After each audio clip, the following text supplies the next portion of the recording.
Hi, Statesman Nation. We're sitting with Colton Udemark as we get ready for the 2026-27 Shotgun Sports season.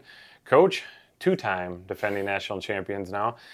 Before we talk about the 26-27 roster and schedule and all of that, let's recap 25-26. Your second year, you're perfect. I'm going to knock on wood here, but 2 for 2. So let's talk about that campaign that you guys had a little bit of a dip, and then you rose to the occasion when it came time. So let's just recap it in your Yeah, words. no, the fall semester, it was kind of a big transition.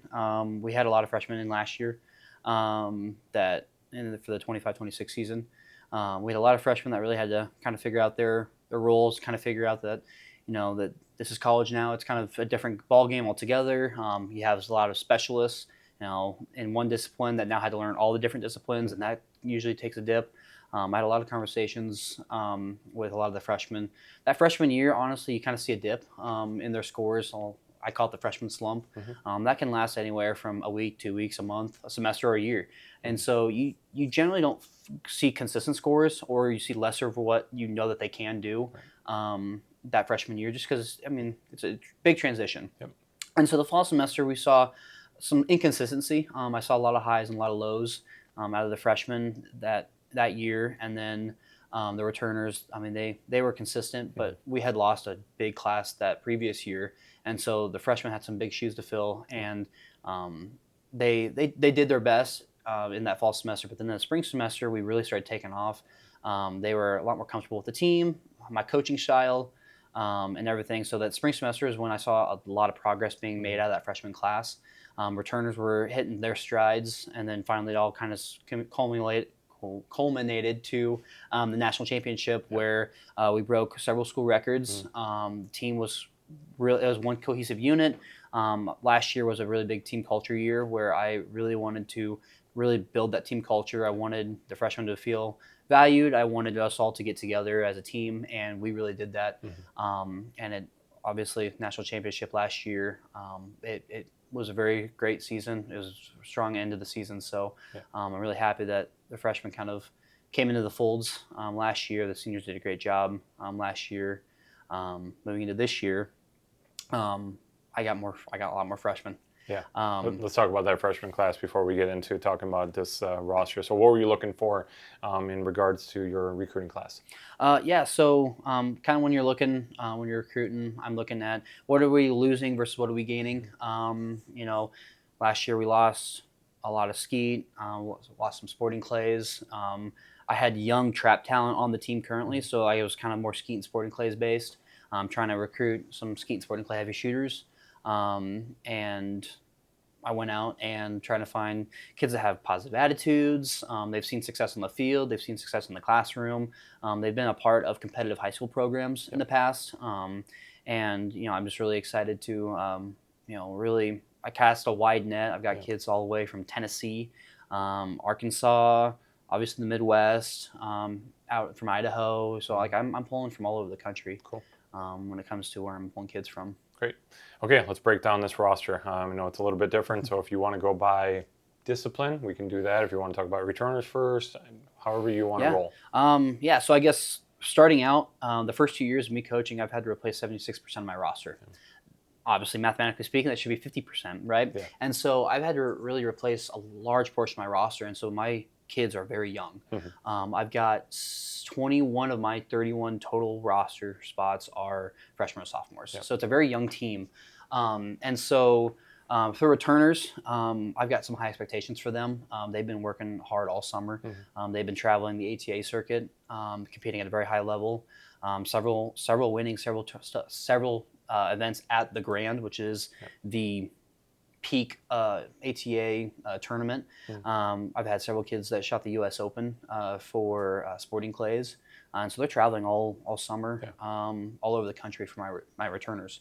I've seen a massive jump in my freshman, now sophomore class. I've been watching their scores all summer, and they're definitely over that freshman slump. Let's just say that much. I'm super excited to have them back on campus, and I can't wait to see what they do this season. My freshmen, I've got 11 freshmen coming in, and they're all from very high highly competitive high school programs. I've got many of those freshmen are all state members. I've gotten several that are very consistent in trap, which is really good because a lot of my trap shooters are actually on the older end. So I'm bringing in some trap. But my skeet and sporting clays, that's what this class is made of, is a big skeet and sporting clay class. I've got several kids that have won state titles in trap or skeet and sporting clays, and then they went to the national level in SCTP, and their teams were on the podium for their skeet and sporting clays. So very highly competitive freshmen, and I'm really excited to see how they mesh with the current roster. Yeah, you return. Did I count it 9? Was it 8 or 9 All-Americans? Correct me which one it was. But either way, so obviously the talent is there, and then just mixing in, a few pieces here and there too, for you to be very highly competitive in the HOA ranks, which obviously that's what you do for nationals. So any All-Americans you want to talk about, so far you haven't said any names, which I'm sure you're doing on purpose. So I'm not going to put you on the spot there, but. Again, tons of talent coming back there. Yep. Honestly, so obviously it starts with. Last year I had a lot of those individuals that did end up making the All-American teams. First team, second team, honorable mentions. That was their goals at the beginning of the year, and the ones that are still here that we didn't graduate. That's their goals again, is to make those All-American roster spots. They know what it takes, and honestly, what I'm hoping for is they set their goals high, and that's what I like. That's what it takes to be a very competitive athlete at a very high level, and I'm wanting that to rub off on some of my underclassmen. There's a lot of talent. The 2 lower classes, the freshman sophomore class, and I'm hoping that those seniors really brush off some of that competitive nature onto them to kind of nurture them. Absolutely, I've got my All-Americans, but I've also got a lot of people that didn't make All-American and that also contributed highly to our team standing. When it came to not only the national championship but on the team records. Our trap and doubles trap. We broke those 2 records last year, and a lot of that was our trap specialists that didn't necessarily make All-American. So. Obviously, I haven't said a lot of names. You haven't said one yet. No, I was going to say, there's a reason here, folks. He's not forgetting people's names. He's doing it on purpose, and it's a smart PC move as a coach here. Like, I'm not going to make anybody mad. I'm not mentioning anybody. It's a very strong roster, full of talent across the board. In fact, you guys saw it just before I came here and did this interview. I'm talking with one of my sophomores, and she is very much ready for this season because she's ready to show what she can do. But that's the culture of the Shotgun Sports program. We're a very highly competitive team, and I've got 31 athletes that are wanting to be at that top end level. And it's easy to say the All-Americans, but it's not just the All-Americans. I was just in our team meeting. 2 years ago, when we won our national championship in Division II in 25, we won it by 4 targets on 6 different disciplines, 3,000 targets. So I was telling my kids, it's not just one person. No. It's not my 8 All-Americans that are going to win it for us. It's going to be the entire team. And so moving forward, that's kind of where we're at. Sure. Every single one of my athletes is here for a reason. I keep telling them that they are here for a reason. They're here to compete, and we have returners that know how to get there. We have a coaching staff, a very strong coaching staff. I've got 2 graduate assistants that were a part of those national championship programs. We all know what it takes to compete, and now we're working our fall schedule to that end goal is nationals. And so every single one of our tournaments is going to be a high impact tournament. Okay, you segued right into it. Thank you. You read my mind. Let's talk about the tournaments. Let's talk about the fall season. There's 6 tournaments, if I read correctly. 6 tournaments, including 2 at home, so to speak, that you guys are hosting. So let's break down the schedule a little bit of just what you hope to get out of it and how to build it for nationals. Yeah, absolutely. So last year there were 5 powerhouses in Division II HOA, which is what William Penn is, and every single one of our tournaments we're going to has at least 1, if not 2 of those top end programs that would be competing against. You want me to start name dropping? Fort Hays State University. Fort Hays, last year, they took second place. Emmanuel down in Georgia, I believe. They also tied for second place. They ended up third on the podium. You got your Hillsdale out of Michigan. You got your Midland out of Nebraska. We will be regularly competing against Midland and regularly competing against Fort Hays. Sure. Because I want my freshmen to understand, like, hey, I don't want to show up to a shoot, and I don't want to shoot 95 out of 100 and make our top 5 and then think that that's good. I want them to know the standard is excellence. The standard is we want to compete for a national championship. What does that look like? And so to really bolster that team culture, and not just have that culture of one man. It all falls on one man. I made sure that we are going to compete against the powerhouses in Division II on a regular basis. That way, the entire team knows it's not just one man. It takes 5, and it takes 5 shooting excellence scores. And so once you have that standard, I want to keep that standard. And what that standard looks like is excellence, and it's almost near perfection. And I want them to be able, I want my athletes to understand that, and so that's how we practice. We practice with intent, and we're competing against those highly competitive programs in Division II. All right, you kind of already done it, but let's throw a bow on it. What's it going to take for the team to reach the goals you guys have set? Because obviously they're very lofty, so it's going to take a lot of work. So no, that's a great question. So part of it's going to be getting these freshmen in the fold.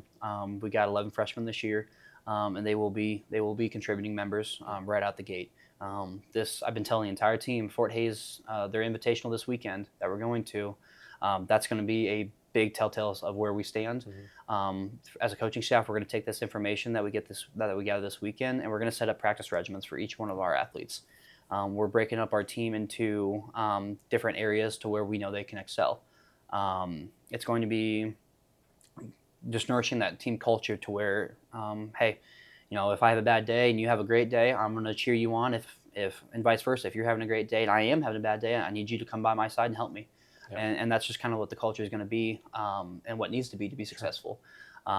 We're, as a coaching staff, we are breaking down each one of our athletes. What is it you need? What is it? What are the facilities that we need to be able to provide you that highly competitive experience? Because one target means everything in shotgun sports. No matter what discipline, no matter HOA, trap, skeet, sporting clays, it all matters. One thing that we're doing differently this year that we haven't done in the past that I'm super excited about is we are shooting doubles trap, double skeet, and super sporting on a consistent basis in this fall semester, and that's going to be huge for our development because now going into the spring semester, they've got a semester's worth of hardcore training in doubles trap, double skeet, and super sporting. At the end of the day, as interesting as it is to say, doubles trap, sporting clays is always the big divider in terms of teams and competitive teams, but for us specifically, it's doubles trap. And so, we are a skeet team. I'm a skeet coach by trade, and so usually our skeet's pretty consistent, but doubles trap is definitely where we have historically had kind of a blunder, and that's where we can win and lose a national championship. This year's roster is built for trap. The season shows it, the roster shows it. I've got studs coming in from skeet and sporting clays, so to bolster those numbers. So I'm expecting a lot of success this year, and I'm super excited for everyone to kind of see what the team can do. I was telling the kids, look, we're in college now. This is going to be a different ball game, but I'm going to stand by you, and we're going to do this together as a team.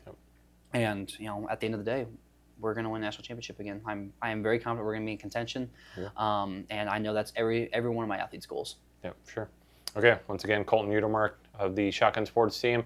Coach, best of luck. They start out down in Kansas this weekend, Fort Hays State Invitational.